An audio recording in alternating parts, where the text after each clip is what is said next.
আসসালামু আলাইকুম। Hello viewers, আমি ফাহিমা বিনতে ফারুক বলছি। আর আমি সেই ঘনশ্যামপুরের ফারুক মেম্বারের মেয়ে ফাহিমা বিনতে ফারুক বলছি। আমি সবসময় সত্যটা উত্তোলন করে আপনাদের দেখানোর চেষ্টা করি।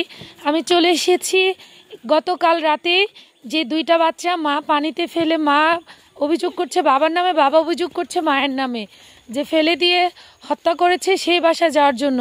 আর আমি পথেই একজনের সাহায্য নিয়েছি। তোমার নাম কি বাবা? আরাফাত সানি। তোমাদের বাসা ওইটা? ও আচ্ছা, তোমার কি হয়? চাচাতো বোন। চাচাতো বোন। চাচাতো বোনকে কে ফেলে দিয়েছে? এটা আমরা কইতে পারতেছি না, দুজনে কইতাছে। ও, দুজনই বলতেছে। দেখতে পাচ্ছেন? এখন আমি ওর সাথে চলে যাচ্ছি। তোমাদের গ্রামের নাম কি বাবা? বিবন্দি। এই তো আমি ওর আরাফাতের সাথে চলে যাচ্ছি আরাফাতদের বাসায়। আমি চলে যাচ্ছি একদম চিপা রাস্তা, ঘনবসতি বাড়ি। কিন্তু এই ঘনবসতি বাড়িতেও দেখুন, বাচ্চা কারো কাছে সেভ নয়, না হয় বাবা না হয় মা। পাল্টাপাল্টি অভিযোগ হচ্ছে, বাবা মায়ের নামে দিচ্ছে, মা বাবার নাম দিচ্ছে। কিন্তু আমরা কি আইএমএ জাহিলির যুগে চলে এসেছি? যে আমরা আইএমএ জাহিলির যুগে চলে এসেছি? আইএমএ জাহিলির যুগে তো মা বাঁচানোর চেষ্টা করতো, বাবা নাকি জীবন্ত কবর দিত। এই তো কোন যুগে এসে আমরা দাঁড়িয়েছি বলতে পারেন? এই যে সেই দুইটা বাচ্চার ঘর, এই ঘরের পরের ঘর আমার মিসিং হয়েছে। এই যে ওর চাচাতো ভাই আমাকে নিয়ে যাচ্ছে সাথে সাথে, দেখতে পাচ্ছেন? আমি আপনাদের নিয়ে যাচ্ছি।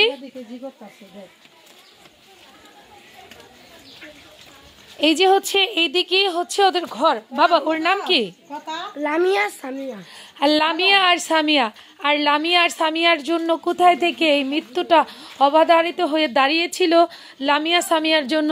দেখতে পাচ্ছেন কোনটা ঘর বাবা? এই যে লামিয়া সামিয়াদের ঘর, দরজা আটকিয়ে রেখেছে। এই যে দেখতে পাচ্ছেন, এটা পুকুর। এই বাড়ির প্রতিটা মানুষের আপ্যায়নের দিকটা আমি মনে করি হাজার গুণে রেসপেক্ট। বাড়ির মানুষ সহ অনুভূতিটা যে কতই ভালো সেটা আপনাদের আমি বুঝাতে পারবো না। এই যে লাইটগুলো জ্বালানো যাবে আপা? এই যে লামিয়া সামিয়াদের ঘর। লামিয়া সামিয়ার বাবা কি করে আপা? দিন মজুর কাজ করে, বাইরে থেকে এসেছে। দেখতে পাচ্ছেন? আপনাদের যদি আমি দেখাই, দেখুন লামিয়া সামিয়ার মশারিটাও রয়ে গিয়েছে। আর কোথায় থেকে আসলে এরকম মৃত্যু? এই যে লামিয়া সামিয়ার ফিডারটা, দুইটা বাচ্চার ফিডার। এই যে দেখতে পাচ্ছেন, দুধ শেষ হওয়ার আগে লামিয়া সামিয়ার জীবন শেষ। এই যে দুইটা বাচ্চার জীবন। এই যে লামিয়া হয়তো বা এই ফিটারটা খেত, আর এদিকে সামিয়া। এই যে দেখতে পাচ্ছেন, সুজিটাও জাল দিয়েছে, সুজিটাও শেষ হয়নি। প্রতিটা মানুষ ভরাক্রান্ত কণ্ঠে বলছে। দেখতে পাচ্ছেন? এই যে দেখুন, এই যে দেখুন, আল্লাহ কত কঠিন হলে, কত কঠিন হলে মানুষ এরকম কাজ করতে পারে। এই যে আমি আপনাদের সরজমিনে সবকিছু দেখানোর চেষ্টা করি সব সময়। আর আমি ফাহিমা বিনতে ফারুক সব সময় বলি যে সত্যটা সব সময় সত্য। আপনারা আইনের আওতায় প্রত্যেকটা মানুষকে যেভাবে পারেন, যদি ওর মা দোষ করে থাকে, ওর মাকে ফাঁসিতে ঝুলান, যাতে অন্য কোনো মা এরকম কাজ আর না করতে পারে। সর্বোচ্চ আইনের শাস্তিটা দেন। কেন দিচ্ছেন না বাংলাদেশ? আজকে না দেওয়াতে, নারীদের ফাঁসি না দেওয়াতে আজকে এত দূরে এগিয়ে গিয়েছে। এই যে দেখতে পাচ্ছেন, মেয়ের মা কালকে যখন আমি 10:30 খবরটা দেখলাম টিপু ভাইয়ের, তখন মেয়ের মা বলল যে আমার নাতি নাতকুরের মিল নাকি আমার মেয়ের জামাইয়ের সাথে নাই। তবে মেয়ে কি পরকীয়ায় লিপ্ত? আমি দেখাচ্ছি। এই যে দেখুন, এই যে ঘর। আর এই লোকটা ছিল, এই যে দেখুন, এই যে বাবা মার ঘর। কোন দিক দিয়ে ত্রুটি ছিল? এই পুরুষ কি ভাঙা ঘরে রেখেছে? ভাঙা ঘরে রেখেছে? চাল ফুটো রেখেছে? সেই আসমানির ভাঙা ঘরে রেখেছে? কখনো না। এই যে দেখুন, দেখুন টেলিভিশনও ঘরের ভেতরে সবকিছু রেখেছে। এই নারীর অভাব ছিল কিসে? শ্বশুর শাশুড়িও নাই। দেখতে পাচ্ছেন, এই নারীর শ্বশুর শাশুড়িও নাই। এই নারী টোটাল একত্রে একাই খায়। দেখতে পাচ্ছেন? আমি এই যে দেখুন শত শত মানুষ দাঁড়িয়ে গিয়েছে, তারা হচ্ছে ন্যায্য হক বিচার চাচ্ছে যে আমরা হক বিচারটা কোথায় পাবো। লামিয়া সামিয়ার লাশও তো এই বাসা আনা হয়নি এখন। দেখতে পাচ্ছেন শিশুর মৃত্যু, ফিটারে সুজি রয়ে গেছে।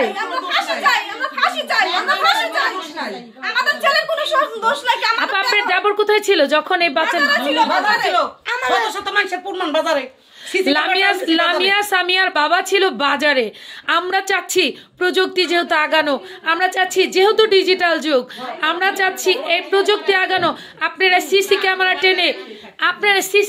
টেনে বাজার থেকে এই মুহূর্তে যত তাড়াতাড়ি সম্ভব লামিয়া সামিয়ার বাবাকে অবিলম্বে মুক্তি দান করুন। আর ওই মহিলাকে সর্বোচ্চ শাস্তি দেন আপনারা। ওই মহিলাকে যদি শাস্তি না দেন, দেখতে পাচ্ছেন কালকে দেখতে পাচ্ছেন কালকের ভাষায় তো ধরলে ধরা যায়। মেয়ের মা বলছে যেটা সত্য সেটা বলো, যেটা সত্য সেটা বলো। মানে আমার মনে হচ্ছে কি পানির মধ্যে চিনি দিয়ে খেতে পারে না। তারপর মেয়ে বলে কি আমি তো রাখি নাই, আমি তো ফালাই নাই, আমার স্বামী ফেলছে। তোমার স্বামী কিভাবে ফেললো? স্বামী যদি বাজারে থাকলো, স্বামী যদি শুনেন, আমি আরেকটা কথা আপনাদের ইস্যু ধরিয়ে দিচ্ছি, আমি প্রতিবেদন করছি, আমি ফাহিমা বিনতে ফারুক আরেকটা ইস্যু ধরিয়ে দিচ্ছি। যদি এই লামিয়া সামিয়াকে বাবা ফেলতো, মা কেন কান্না করলো না? বা এটা তো ভরা বাড়ি, এটা তো খালি বাড়ি নয়। এক চড়ে যে একেবারেই করেনি, এক পদ্মার চড়ে যে একেবারেই করেছে না। ওই মহিলা কেন বললো না? বা ওর লামিয়া সামিয়ার বাবার নাম কি? তবে এই সোহাগের থেকে লামিয়া সামিয়ার মা কেন টানাটানি করলো না বাচ্চাদের? এই লামিয়া সামিয়ার মায়ের কি ভ্রান্ত, কিসের জন্য ফেলছে? আপা একজন একটা কথা আমাদের একটু কথা বলতে দেন। ওর মার সাথে ওর নানির বক্তব্য ছিল, লামিয়া সামিয়ার সোহাগের শাশুড়ির বক্তব্য ছিল যে আমার নাতি নাতকুরের চেহারা নাকি যা সোহাগের সাথে মিল নেই। আমার মেয়েকে বলেছে, আমার মেয়ে ফোনে বলেছে যে মা এই বাচ্চা ওর না, ও পালতে পারবে না। কিন্তু কার কথা বলেছে? এই পরকীয়া নারীর কথা।